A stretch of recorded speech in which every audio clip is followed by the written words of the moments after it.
Assalamualaikum warahmatullahi wabarakatuh. Salam sejahtera untuk kita semua. Perkenalkan, nama saya Mutiara Midansyah. Saat ini status saya sebagai dosen tetap yayasan pada program studi manajemen Fakultas Ekonomi dan Bisnis Universitas Medan Area dengan kepangkatan rektor. Selama menjadi dosen di Universitas Medan Area, saya diamanahkan untuk mengampu mata kuliah digital media baru, bisnis internasional, ekonomi internasional, dan manajemen banking. Tujuan dari pembuatan video ini adalah sebagai bentuk pernyataan diri dosen dalam unjuk kerja Tridharma Perguruan Tinggi atau PDDU UKTPT pada bidang pengajaran. Dalam kesempatan ini, saya akan memaparkan tentang mata kuliah yang saya ampu, yaitu manajemen branding. Mata kuliah manajemen branding merupakan mata kuliah pilihan dari prodi yang terdiri 3 SKS dan berada pada semester 8. Mata kuliah ini bertujuan untuk menambah pemahaman manajemen pada bidang branding melalui penjelasan tentang istilah, definisi, dan konsep yang telah disepakati dalam disiplin serta praktik ilmu tersebut. Pembahasan utama pada mata kuliah ini meliputi fungsi perencanaan, pengorganisasian, dan pengendalian seorang manajer operasi dalam kaitannya dengan koordinasi sistem produksi suatu perusahaan untuk mencapai pemahaman mendalam tentang bagaimana untuk mencapai tujuan sebuah merek. Capaian pembelajaran mata kuliah atau CPMK pada manajemen branding ada 7, di mana dari 7 CPMK tersebut kemudian akan dibagi menjadi 14 kali pertemuan tatap muka pembelajaran dan di luar dari ujian tengah semester atau UTS dan juga ujian akhir semester atau UAS. Capaian pembelajaran mata kuliah yang lain, yang pertama, mahasiswa mampu menjelaskan dan menganalisis apa itu merek dan bagaimana membangun merek yang kuat dan tertanam di benak konsumen. Pada CPMK kedua, mahasiswa mampu merumuskan dan menganalisis elemen-elemen yang menentukan tingkat kepercayaan konsumen terhadap sebuah brand dan klasifikasi brand. Pada CPMK ketiga, mahasiswa mampu menjelaskan dan menganalisis pengetahuan tentang merek dan apakah merek termasuk dalam sebuah produk. Pada CPMK keempat, mahasiswa mampu menjelaskan dan memahami 3 roles of success in building top brand dan apa saja yang dapat diberi oleh merek. Selanjutnya, pada CPMK kelima, mahasiswa mampu menjelaskan dan menganalisis serta memahami kunci untuk menciptakan sebuah merek seperti pemilihan nama, logo, simbol, desain kemasan, atau karakteristik lainnya yang mengidentifikasi produk. Pada CPMK ke-6, mahasiswa mampu menjelaskan serta memahami frase pendek yang mendeskriptifkan produk atau jasa dari suatu merek. Pada CPMK ke-7, mahasiswa mampu menjelaskan dan memahami 3 pendekatan pada arsitektur merek, peran merek, serta bagaimana membagi portofolio dan hierarki merek. Selanjutnya, terkait topik yang dipelajari pada pertemuan pertama, kedua, dan ketiga, dibahas kontrak kuliah, silabus, pengertian merek, brand manajemen, branding proses, dan membangun merek di benak konsumen. Selanjutnya, pada pertemuan keempat, topik yang dibahas yaitu klasifikasi brand, hubungan antara brand populer dengan budaya konsumen, serta hubungan antara international brand dan sistem promosi. Pada pertemuan kelima, yang dibahas yaitu brand positioning dan dasar segmentasi pelanggan. Pada pertemuan ke-6 dan ke-7, topik yang dibahas yaitu jenis-jenis brand arsitektur, branded house, house of brand, endorse brand, dan hybrid brand. Pada pertemuan ke-8, dilaksanakan ujian tengah semester. Selanjutnya, pada pertemuan ke-9, topik yang dibahas yaitu brand portfolio, di mana mencakup flanker brand, cash cow brand, low and entry level brand, serta high and prestige brand. Pada pertemuan ke-10 dan ke-11, topik yang dibahas yaitu brand extensions, di mana terdapat topik lain seperti product line extension dan produk kategori extensions. Pada pertemuan ke-12, topik yang dibahas yaitu konsep brand audit, serta terdapat studi kasus. Pada pertemuan ke-13 dan 14, topik yang dibahas adalah brand equity, di mana terdapat konsep brand equity, model brand equity, serta customer based brand equity. Selanjutnya, untuk pertemuan ke-15, topik yang dibahas yaitu brand reinforcement dan brand revitalization. Pada pertemuan ke-16, dilaksanakan ujian akhir semester. Berikutnya adalah sistem pembelajaran. Pada metode pembelajaran ini, saya menggunakan metode DIA atau Delivery Interaction Assessment, di mana untuk delivery, saya menggunakan Teacher Centered Learning atau metode penyampaian yang berfokus kepada dosen. Selain itu, saya juga memfokuskan penyampaian materi yang berfokus pada mahasiswa seperti Student Centered Learning, Small Group Discussion, Contextual Interaction, dan lain-lain. Adapun untuk pembelajaran ini, pada saat perkuliahan saya mereferensikan kepada mahasiswa berupa textbook, acuan buku referensi karya Mutiara Rahmi dan Mansyah, Brand Management, terbitan Uma Press. Saya juga mereferensikan kepada mahasiswa untuk aktif mendownload e-book serta artikel lainnya terkait manajemen pemasaran dan manajemen branding sebagai sumber bacaan lainnya. Adapun media pembelajaran yang saya gunakan yaitu e-learning UMA serta blog dosen, di mana kedua website ini merupakan wadah untuk mengupload RPS, kontrak perkuliahan, dan materi perkuliahan. Serta untuk pemberian dan pengumpulan tugas terkait absensi perkuliahan, saya menggunakan aplikasi Amadi.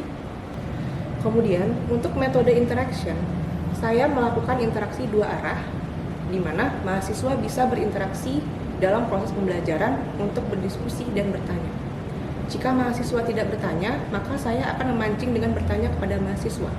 Selain saya berinteraksi dalam kelas, di luar kelas saya juga memperbolehkan mahasiswa berinteraksi mengenai perkuliahan di luar jam perkuliahan, yakni melalui grup WhatsApp yang sudah dibuat sebelumnya. Selanjutnya terkait sistem penilaian. Penilaian terhadap mahasiswa ditentukan oleh hasil belajar mahasiswa itu sendiri dengan menggunakan sistem penilaian acuan norma atau PAN. Nilai A, poinnya lebih dari 85. Nilai B+, poinnya antara 77,5 dan 84,9. Nilai B, dari poin 70 hingga 77,9. Nilai C+, dari poin 62,5 hingga 69,9. Nilai C dari poin 55 hingga 62,9. Nilai D antara 45 hingga 54,9. Sementara nilai E yaitu di bawah 44,9. Demikianlah video mengenai penjelasan metode pembelajaran saya. Selanjutnya saya akan menampilkan cuplikan video pembelajaran di kelas tatap muka. Sekian yang dapat saya sampaikan. Wassalamualaikum warahmatullahi wabarakatuh. Salam sejahtera untuk kita semua dan terima kasih.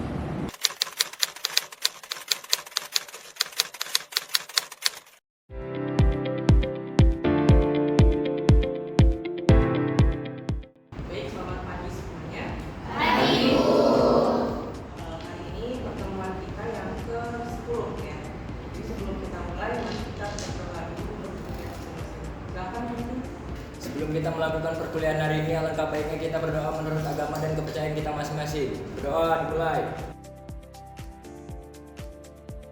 Oke, terkait topik minggu lalu, mungkin ada yang masih ingat? Ada yang mau coba? Saya Bu. Oke, selamat dia. Nama saya Diana Sindoro. Brand portfolio umumnya tercipta karena setiap brand itu mempunyai batas tertentu yang melampaui batas tersebut sehingga tidak dapat memenuhi seluruh kebutuhan serta masalah brand. Keuntungan memiliki brand portfolio adalah manajemen dapat mengawasi semua brand secara keseluruhan dan menyusun kebijakan dengan perspektif yang lebih luas. Selain itu, sumber daya dapat dialokasikan kepada merek yang terbaik. Oke, terima kasih Dian, bagus sekali penjelasannya. Oke, terkait peran brand portfolio. Kemarin saya ada meng-highlight 4 hal yang perlu kalian pahami pada topik terkait brand portfolio. Ada yang bisa ulang apa aja yang 4 hal itu? Peran. Oke, silakan kalian. Yang pertama itu adalah brand, yang kedua ada casual brand, lalu yang ketiga ada low and entry level brand, dan yang terakhir ada high and prestige brand. Oke, thank you Yolanda. Gimana keseluruhannya terkait brand portfolio? Ada yang mau ditanyakan lagi? Saya rasa sudah paham semua ya. Jadi ada beberapa hal yang saya sudah paham ya, dari pengertian dari brand extension, kemudian di sini juga ada strateginya dan definisi yang sama. Oke, jadi ketika kita mendengar kata extension ini, apa yang ada di pikiran kalian? Extensi, atau mungkin cewek-cewek ini ada yang highlight extension, ada itu berarti ada perambahan. Jadi juga dalam hal dari extension. Jadi dari extension ini menjadikan proses di mana sebuah perusahaan itu menggunakan brand, mereka pakai brand equity, menggunakan brand recognition dan juga brand image, ya, untuk memperkenalkan produk brand. Nah, jadi pada brand extension ini perusahaan itu tidak menunjukkan brand yang baru, tapi menambah produk ya atau layanan yang baru, baik itu dalam bentuk line extensions atau kategori extensions. Nah, di sini juga saya menyuarakan beberapa hasil penelitian ya dari konsumen Amerika. Nah, di sini dia mengatakan bahwa 97% konsumen di Amerika itu mempercayai saatnya mereka suka ada sesuatu saat yang mereka mulai bersuka. Nah, ketika mereka tersebut membuat produk baru, baik itu dalam kategori atau dalam lain, itu pasti tidak akan susah bagi perusahaan tersebut bisa mendapatkan customer yang baik. Oke, selanjutnya jenis-jenis brand extensions ya. Sebetulnya ada 5 jenis brand extensions, cuma saya fokuskan ke 2 hal aja. Yang pertama itu ada line extensions, yang kedua ada category extensions. Nah, untuk line extension ini sebetulnya sangat sederhana ya definisinya. Jadi sebuah brand yang mana sudah punya produk, nah kemudian produk tersebut ada lagi tuh bikin varian yang lain. Ya misalnya ini mungkin produk parfum ya, dari brand X ada produk parfum, kemudian mungkin mereka bikin varian wangi yang berbeda. Salah satu contoh dari line extension. Sementara kalau kategori ini kategori yang banyak sekali kemungkinan risikonya. Yang kedua itu ada kategori extensions atau perluasan kategori. Jadi di sini sebuah brand itu mereka memutuskan untuk menambah kategori produk baru. Nah, kategori yang ini cukup besar, risikonya cukup tinggi. Karena tidak semua brand itu cocok dengan strategi brand extension. Oke, ini ada contoh ya terkait 2 hal tadi, line extensions dengan kategori extensions. Oke, dari sini, dari gambar ini mungkin kalian bisa paham ya, yang line extensions itu bagaimana, yang kategori extensions itu bagaimana. Nah, ini saya ambil contohnya ini Colgate. Nah, dimana Colgate ini kalau untuk line extension, produk line extension itu mereka bikin produk pasar gigi yang berbeda varian itu. Berbeda varian dan berbeda juga kegunaan. Nah, kemudian kalau untuk kategori extension itu Colgate tidak punya apa yang bedanya, mereka juga menambah mouthwash, gigi ya. Tapi masih dalam yaitu industri kesehatan gigi. Bukan membuat brand baru, tapi brand yang sudah ada kemudian kita tambah dari segi produk atau kita tambah dari segi varian. Nah, jadi apabila sebuah brand itu dia sudah bagus aktivitasnya, sudah bagus reputasinya, dan image-nya juga sudah bagus, otomatis apapun produk atau jasa yang mereka keluarkan itu pasti akan dengan mudah menarik perhatian konsumen. Jadi konsumen tersebut juga suka dengan brand itu. Nah, maka perusahaan juga tidak perlu menggunakan biaya yang cukup besar untuk strategi promosinya. Nah, maka dari itu bisa dikatakan sebagai bentuk penghematan biaya. Yang kedua itu ada basis pelanggan yang lebih besar. Nah, tadi saya juga katakan, saya juga sudah katakan kalau brand extension itu kan ibaratnya perusahaan itu menggunakan brand yang sudah dikenal luas oleh khalayak gitu ya. Nah, jadi apabila brand tersebut mengeluarkan produk baru atau yang baru, tentu otomatis akan bertambah juga basis pelanggannya dari yang sebelumnya pelanggan mereka sudah banyak juga. Nah, jadi ini maknanya sebagai basis pelanggan yang besar.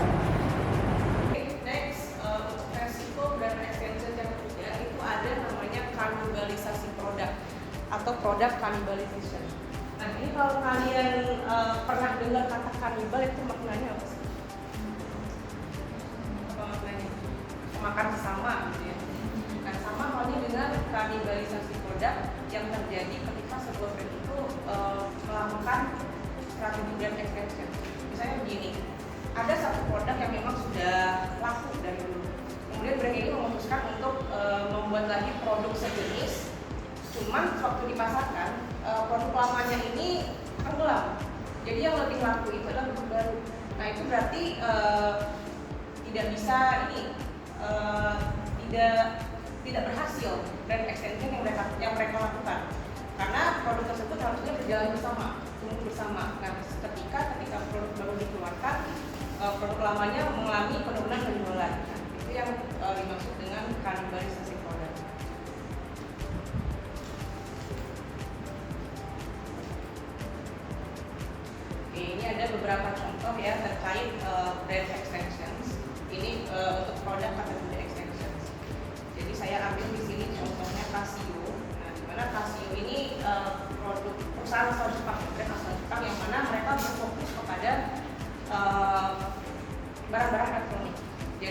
mereka melakukan produk kategori extension pun, tapi mereka masih dalam satu industri elektronik.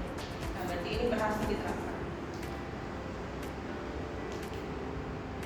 Nah, ini ada contoh dari brand extensions, baik itu line extensions atau kategori extensions yang bisa dikatakan gagal, ya. Yang pertama itu ada Burger King yang saya temukan ya, contoh case-nya. Nah, jadi di sini Burger King itu kan awalnya mereka punya regular fries. Nah, kemudian mereka memutuskan untuk bikin bikin varian fries yang baru. Nah, di sini namanya itu service fries. Nyatanya strategi ini gagal untuk diterapkan di Amerika itu sendiri. Nah, jadi awalnya itu mereka mengklaim kalau service fries ini adalah produk yang ya lebih sehat. Tapi nyatanya yang namanya fries itu kan nggak ada yang sehat. Ya. Nah, ini tadi yang saya sebutkan Colgate ya, dimana Colgate yang identik di top of mind-nya konsumen itu merupakan produk perawatan gigi. Tiba-tiba mereka bikin gebrakan nih, kategori extension ke frozen food. Nah, ini produknya. Jadi ini totally wrong ya. Jadi ini gagal karena menyebabkan kebingungan pada konsumen Colgate sebelumnya.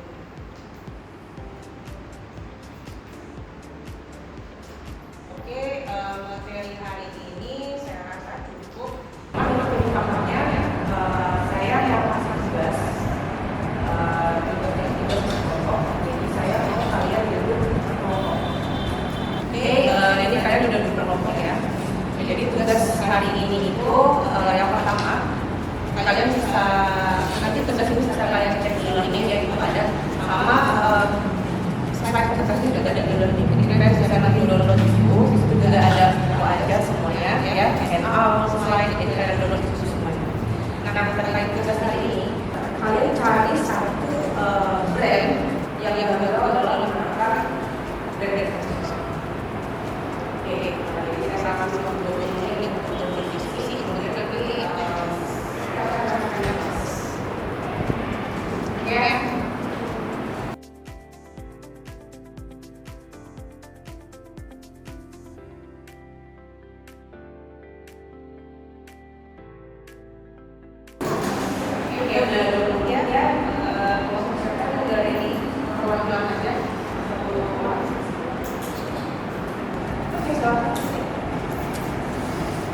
Baik, perkenalkan kami dari kelompok 4 akan mempresentasikan hasil diskusi kami yang dimana brand yang kami milih yaitu Asus.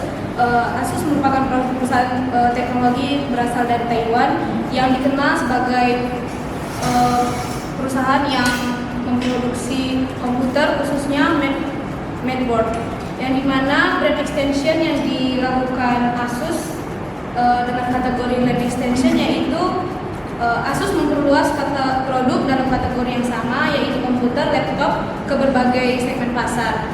Contoh produknya Asus ZenBook yang dimana premium atau profesional, Asus VivoBook, Asus TUF atau gaming yang sekelas dengan gamer kelas menengah.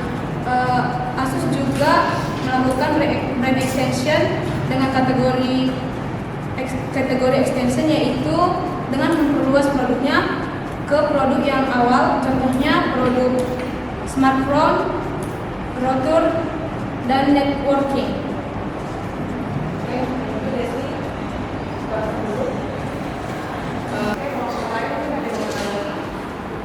Kak, saya izin bertanya, sebelum perkenalkan nama saya Diki Dermawan. Saya ingin bertanya kepada kelompok kalian yang membahas tentang Asus.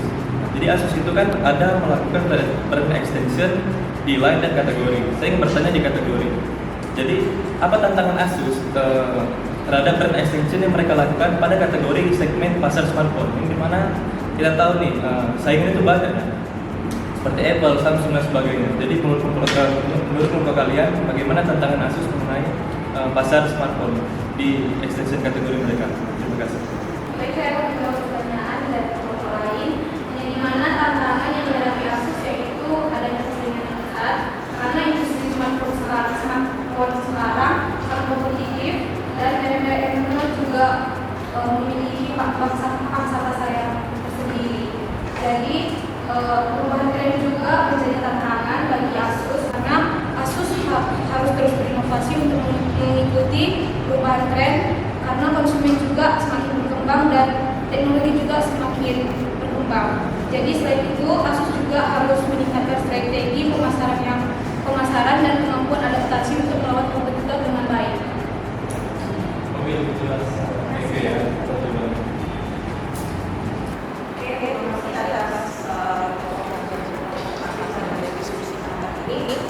Oke, sekarang kita masuk ke siswa. Ada yang lihat? Siswa yang ini